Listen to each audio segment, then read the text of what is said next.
नमस्कार, मैं अशोक कुमार पांडे और स्वागत है आपका टीसीएच पर। कॉन्स्टिट्यूशन क्लब संसद भवन के पास ही एक भव्य क्लब है। जो लोग गए होंगे, हम लोग कार्यक्रमों वगैरह में जाते रहते हैं, वहीं पास में मेरा ऑफिस भी हुआ करता था। तो बड़ा सुंदर सा, बड़ा क्यूट सा क्लब है जो सांसदों का एक्सक्लूसिव क्लब है, जिसमें रिटायर्ड सांसद मतलब पूर्व सांसद और अभी के जो सांसद हैं वही मेंबर हो सकते हैं। तीसरा कोई मेंबर नहीं हो सकता है। उसका चुनाव कब होता था और कब खत्म हो जाता था किसी को पता भी नहीं चलता था। 4 महीने पहले आपने किसी से पूछा होता, किसी पत्रकार से भी पूछा होता कि पिछला चुनाव कब हुआ था, तो उसको 5 मिनट सोचना पड़ता, क्योंकि चुनाव जैसी कोई चीज होती नहीं थी। सर्वसहमत से मामला सब तय हो जाता था। लेकिन अमित शाह ने इस बार कॉन्स्टिट्यूशन क्लब को प्रतिष्ठा का सवाल बना लिया। अमित शाह बीजेपी में नंबर 2 हैं। अभी बहुत सारी अफवाहें चल रही हैं। एक अफवाह यह चल रही है कि इस बार अपने जन्मदिन पर 70 साल के हो जाएंगे आदरणीय प्रधानमंत्री नरेंद्र मोदी जी और इस्तीफा दे देंगे, और उसके बाद अमित शाह जो हैं वो नए प्रधानमंत्री बन जाएंगे। हालांकि मेरा अपना मानना है कि इतनी आसानी से नरेंद्र मोदी पद नहीं छोड़ने वाले हैं, इतनी आसानी से प्रधानमंत्री का पद नरेंद्र मोदी नहीं छोड़ेंगे, और अगर छोड़ेंगे तो उसके बाद इतनी आसानी से अमित शाह प्रधानमंत्री अगर बन जाएंगे तो तमाशा बहुत होगा। बीजेपी के अंदर बहुत सारे खेल शुरू हो जाएंगे। तो अमित शाह जी हर चीज पर अपना वर्चस्व चाहते हैं, हर चीज पर। जो अभी ज्ञानेश कुमार हमारे इलेक्शन कमीशन है, जिनके समय में इतना तमाशा चल रहा है, वो भी अमित शाह की ही पसंद थे। हर जगह अमित शाह ने संगठन से लेके बाकी सारी चीजों पर पूरा कब्जा बना के रखा है। देखिए, कॉन्स्टिट्यूशन क्लब में चूंकि सांसद हैं और पूर्व सांसद भी हैं, तो उसका माहौल थोड़ा सा अलग रहता है, बहुत संघी माहौल नहीं रहता है। हर तरह के कार्यक्रम अभी होते हैं। अभी कुछ दिन पहले इतिहासकारों का एक कार्यक्रम हुआ था, पूर्व राज्यसभा सांसद मोहम्मद अदीब साहब ने कराया था, जिसमें मैं भी गया था, जिसका लेक्चर मैंने यहां पर पोस्ट किया था। एनसीईआरटी के कोर्स चेंज करने पर वो हुआ था। तो हर तरह के लोग वहां पर जाते हैं, हर तरह के कार्यक्रम होते हैं। अमित शाह जी को शायद ये खटक रहा था। अमित शाह शायद ये सोच रहे थे कि इस पर भी पूरी तरह से कब्जा कर लिया जाए, अपने आदमी को बिठा दिया जाए, और उसके बाद जो सरकार की मुखालिफत करने वाले आयोजन यहां पर होते हैं उन पर किसी तरह से रोक लगाई जाए। राजीव प्रताप रूडी सबको साथ लेकर चलने वाले हैं। आपको अगर याद हो तो अटल बिहारी वाजपेयी के समय मंत्री भी थे और उनका अच्छा खासा रुतबा भी था। सांसद तो खैर अभी भी हैं। अमित शाह चाहते नहीं कि उनके सामने कोई नेता बड़ा हो, तो रूडी को पहले तो मिनिस्ट्री से बाहर रखा गया है। इतने सीनियर लीडर होने के बावजूद उनको मंत्री नहीं बनाया गया है, और उनके खिलाफ लगा दिया गया बिहार के ही एक नेता निशिकांत दुबे को, जो अपनी बदतमीजियों के लिए बेहद प्रसिद्ध है। आपने कभी भी चुनाव में इस तरह की भीड़ देखी थी कॉन्स्टिट्यूशन क्लब में? या कभी चुनाव होता है ये देखा था पिछले 25 साल में? उसका कारण ये था कि सांसदों की यहां कोई पूछ ही नहीं थी। ये क्लब जो है आईएएस का हो गया, आईपीएस का हो गया, एफएस का हो गया, पायलट का हो गया, दलालों का हो गया, बिजनेसमैन का हो गया, उसकी गरिमा वापस लौट गई। और इतना उत्साह, आप ये समझिए कि बूढ़े बूढ़े लोग, 90 साल के लोग, 89 साल के लोग, 95 साल के लोग वोट डालने आ रहे हैं। स्वराज कौशल जी तो चल नहीं पाने की स्थिति में थे, वो वोट दिलाने आ रहे हैं। और वो क्या चाहते हैं? वो परिवर्तन चाहते हैं। परिवर्तन कौन करेगा? डॉक्टर संजीव बालियान करेंगे। तो सभी संजीव बालियान के लिए आए हुए। निशिकांत दुबे का ट्विटर हैंडल आप देख लीजिए, महुआ मोहित्रा वगैरह पे जो उन्होंने कमेंट किए हैं वो देख लीजिए, और उनके बयान देख लीजिए, आपको समझ में आ जाएगा निशिकांत दुबे किस तरह के आदमी है। वैसे ये भी बता दूं कि अभी 54वां या 55वां मुकदमा उनके ऊपर दर्ज हुआ है। अमित शाह जिस दिन चाहें उनको जेल के अंदर पहुंचा सकते हैं। तो अमित शाह की कृपा बहुत जरूरी है कि वो जेल के बाहर बने रहें।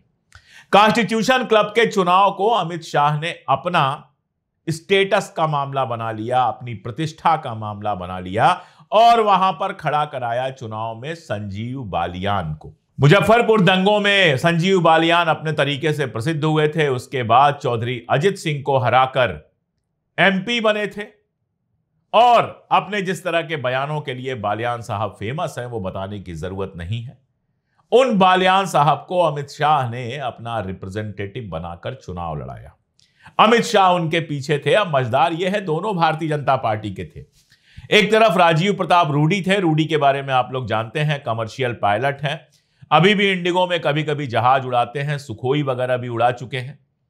और बालियान जो हैं वो पशुओं के डॉक्टर हैं, लेकिन पशुओं के डॉक्टर से ज्यादा जो उनकी प्रतिष्ठा है वो उनके सांप्रदायिक स्टैंड के लिए और बाकी सब के लिए है। पिछले चुनाव में तो संगीत सोम जो उनके ही पार्टी के विधायक थे, उनके साथ दुनिया भर की उनकी बदकुच्चन हुई, एक दूसरे के ऊपर आरोप लगे। सोम भी पब्लिकली आकर उनके खिलाफ बोले, ये भी उनके खिलाफ बोले, सारा तमाशा हुआ। लेकिन फाइनली 1 लाख से ज्यादा वोट उनका कम हो गया और हरिंदर मलिक से वो चुनाव हार गए। तो 2013 के मुजफ्फरपुर दंगों के नायक संजीव बालियान को कॉन्स्टिट्यूशन क्लब का प्रेसिडेंट बनाने के लिए अमित शाह ने जान लगा दी थी। और अमित शाह के फ्रंटमैन के रूप में काम कर रहे थे निशिकांत दुबे। लेकिन इस छोटे से इलेक्शन को बड़ा बनाने का नुकसान यह हुआ कि अमित शाह को सीधी सीधी हार झेलनी पड़ी। कोई यह नहीं कह रहा कि संजीव बालियान हार गए, सब यह कह रहे हैं कि अमित शाह चुनाव हार गए। अच्छा, यहां पर तो यह भी नहीं पता चल सकता है कि किसने किसको वोट दिए। विपक्ष तो साथ था ही राजीव प्रताप रूडी के। राहुल गांधी के साथ उनकी एक वीडियो वायरल हो रही है जिसमें राहुल गांधी के साथ हाथ मिलाते हुए नजर आ रहे हैं। इसमें कोई बहुत बड़ी बात नहीं है, संसद में लोग एक दूसरे से हाथ वगैरह मिलाते रहते हैं। लेकिन कहा यह जा रहा है कि रूडी की जीत के पीछे असल में कांग्रेस और विपक्ष है। राजीव शुक्ला उनके ट्रेजरर हुआ करते हैं। राजीव शुक्ला की कांग्रेस में कितनी पकड़ है, कहां तक पहुंच है, यह बताने की जरूरत नहीं है। तो कांग्रेस ने अपनी पूरी ताकत लगा दी रूडी के पीछे और ऐसा लगता है कि भारतीय जनता पार्टी के भी बहुत सारे सांसद जो हैं वो रूडी के पीछे आ गए। थोड़ा ठाकुरवाद चल गया, राजपूतवाद चल गया, कुछ और चल गया। सब मिला जुलाकर हुआ यह कि रूडी अच्छे खासे वोट से, 104 वोट से जीत जाते हैं। इसका चुनाव, इसका मतलब क्या है? इसका मतलब दो है। पहला मतलब तो यह है कि भारतीय जनता पार्टी के अंदर भी अमित शाह के खिलाफ लोगों की संख्या बढ़ती जा रही है। अब देखिए, पावर में है, गृह मंत्री हैं, नंबर 2 हैं, राजनाथ सिंह जैसे सीनियर को नंबर 3 पर ढकेल दिया गया, वो नंबर 2 हैं। तो संसद के अंदर तो उनके खिलाफ कोई बोलेगा नहीं, पब्लिकली भी कोई बयान देगा नहीं। जहां वीटो पावर होती है वहां तो जाकर सारे लोग वोट देंगे अमित शाह के लिए नहीं, बेसिकली भारतीय जनता पार्टी के लिए।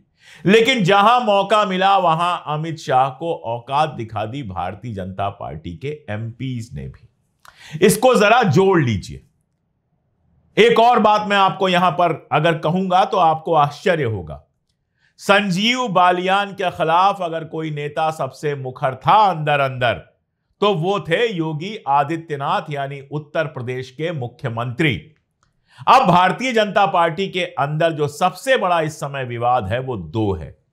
पहला विवाद तो यह है कि अगला अध्यक्ष कौन बनेगा, नड्डा के बाद अध्यक्ष कौन बनेगा। चर्चा यह चल रही है कि नड्डा को शायद उपराष्ट्रपति बना दिया जाए। अब देखते हैं बनाते हैं कि नहीं बनाते हैं। भारतीय जनता पार्टी की चर्चाएं इतनी आसानी से समझ में नहीं आती हैं। लेकिन मोदी के बाद कुर्सी पर कौन बैठेगा, यह दूसरा सबसे बड़ा और ज्यादा बड़ा विवाद है। अब देखिए, अध्यक्ष वाला मामला सुलट नहीं पा रहा है क्योंकि संघ अपने आदमी को बिठाना चाहता है, आरएसएस अपने आदमी को उस कुर्सी पर बिठाना चाहता है और नरेंद्र मोदी और अमित शाह किसी भी हालत में आरएसएस के आदमी को चाहते नहीं है कि वो पार्टी का प्रेसिडेंट बने। वो पार्टी का प्रेसिडेंट एक ऐसे आदमी को चाहते हैं जो उनके इशारों पर चले, जैसे कि जेपी नड्डा चला करते हैं। तो अभी तो वो विवाद सुलझने का कहीं कोई दिखाई नहीं दे रहा है। और दूसरा विवाद एकदम क्लियर है कि मोदी के बाद अगला प्रधानमंत्री या अगला नेता कौन होगा भारतीय जनता पार्टी का। और इस दौड़ में योगी आदित्यनाथ भी हैं, इस दौड़ में गडकरी भी हैं और अमित शाह तो खैर हैं ही। अगर कल का चुनाव, कॉन्स्टिट्यूशन क्लब का चुनाव, क्योंकि सांसद इसमें इन्वॉल्व है, अगर यह चुनाव अमित शाह जीत जाते, इसका मतलब यह था कि नंबर 2 पर उनका दावा और मजबूत हो जाता। तो योगी आदित्यनाथ ने, एक तो राजपूतवाद का मामला है, यूपी में अभी आपने खबर सुनी होगी, कुटुंब परिवार बना है, राजपूत एमएलएज ने मिलकर कुटुंब परिवार बनाया है, तो ठाकुरवाद की अपनी राजनीति है। और दूसरा, अमित शाह और योगी आदित्यनाथ के बीच में जो उठापटक का खेल चलता है वो सब लोग जानते हैं।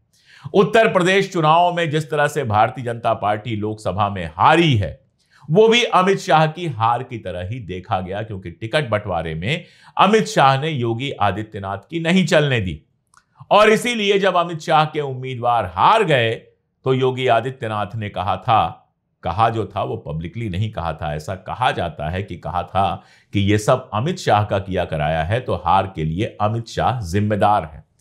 यह खबर गर्म थी और पक्की खबर थी कि अगर यूपी में लोकसभा में 60-70 सीटें भारतीय जनता पार्टी जीत जाती तो योगी आदित्यनाथ की कुर्सी चली जाती। यूपी में अपने मन का सीएम बिठाना चाहते हैं अमित शाह। आप देखिए, राजस्थान में पर्ची से सीएम बनाया गया भजनलाल शर्मा को अमित शाह ने बनवाया।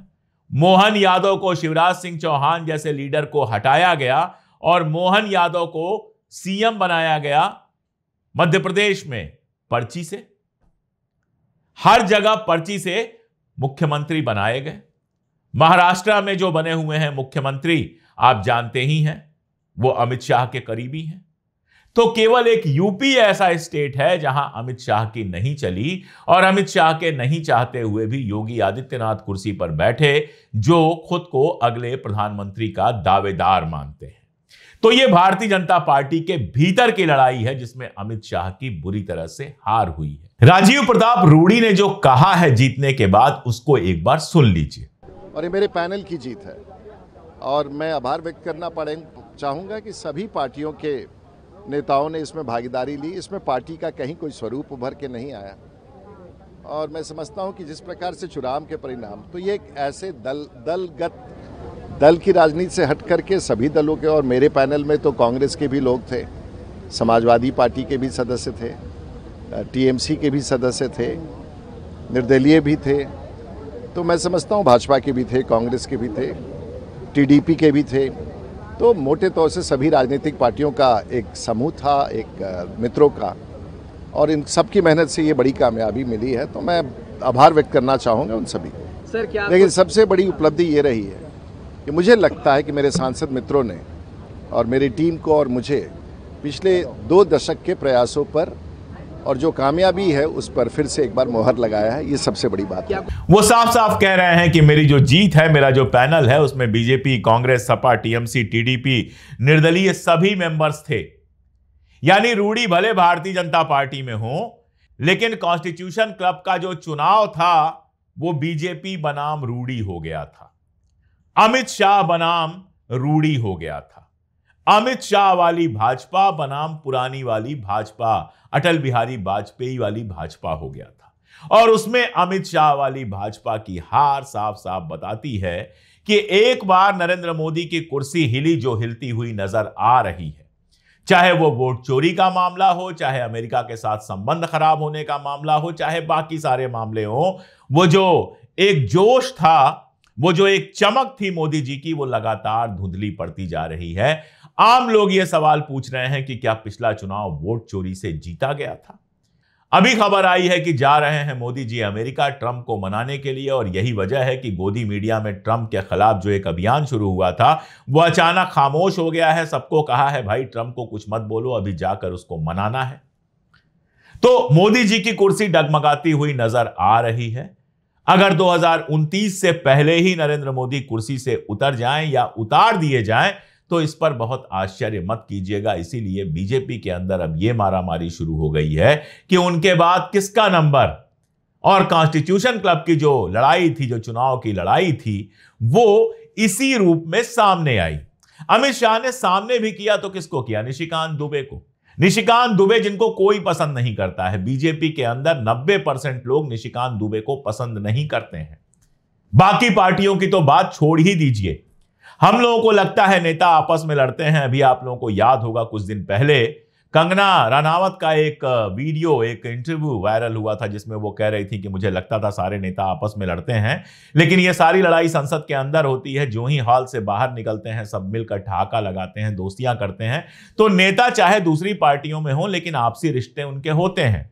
निशिकांत दुबे ने अपनी हरकतों से सबसे रिश्ते खराब किए हुए हैं और उनको आगे किया था अमित शाह ने अपना रिप्रेजेंटेटिव बना के। दरअसल अमित शाह ने जो अपनी वाली बीजेपी बनाई है उसमें निशिकांत दुबे जैसे लोग ही हैं जिनका काम दिन रात गालियां देना कांग्रेस को, इतिहास से फालतू बातें करना और महिला सांसदों के प्रति भी किसी तरह का सम्मान न रखना है। इस तरह के आदमी की हार संजीव बालियान, जिनको उनकी सांप्रदायिक छवि के लिए जाना जाता है, और निशिकांत दुबे, जिनको इन सब चीजों के लिए जाना जाता है, ये थे फ्रंट पे।